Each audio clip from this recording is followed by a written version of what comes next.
Silipin naman natin ang isang makulay na magical parade at bagong pasyalan na theme park na binisita na ating RSP team.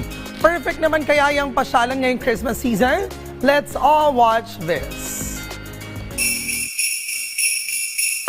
Christmas is in the air, mga ka-RSP. Kaliwat ka ng Christmas tree lighting ating nasasaksihan.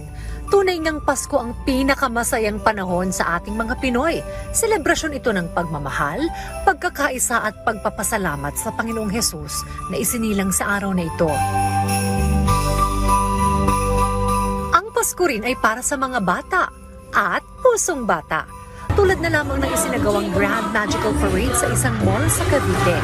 Sa naturang parada, nasaksihan ng magical experience na dala ng makukulay na performances mula sa mga Christmas character tulad ng mga chipmunks, Easter bunnies, fairies, Christmas nutcrackers at marami pang iba.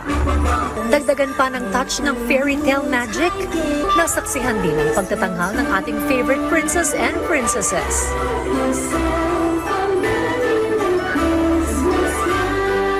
Lalo pang sumay ang araw nang lumabas ang social media personality na si Zainab Harake kasama ang basketball star at kanyang nobyo na si Bobby Ray Parks Jr. in character as a king and queen.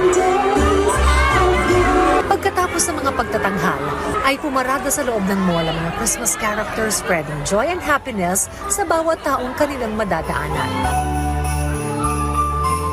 Habang bakas naman sa ngiti ng mga bata ang sayang dulot ng magical parade na ito.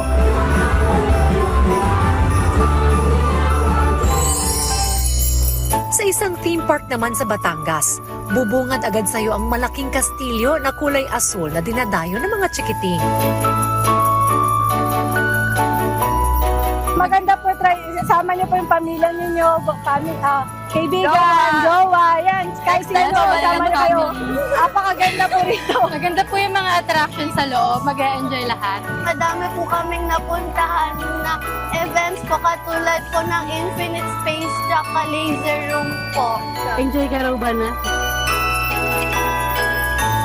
At sa kanilang kauna-unang Christmas tree lighting, pinakita nila ang white and blue Christmas tree, giving us the vibes of a cold winter Christmas na sinamahan pa ng fireworks display.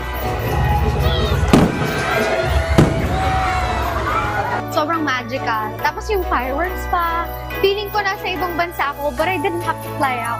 In places like this, it actually, on a deeper note, it provides a sense of healing.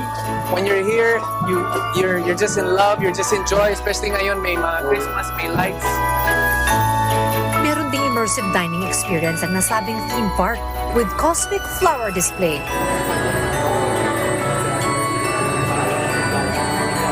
Ang mga ganitong aktibidad ngayong papalapit ng Pasko ay patunay lamang na anumang hamon ang dumating sa ating buhay.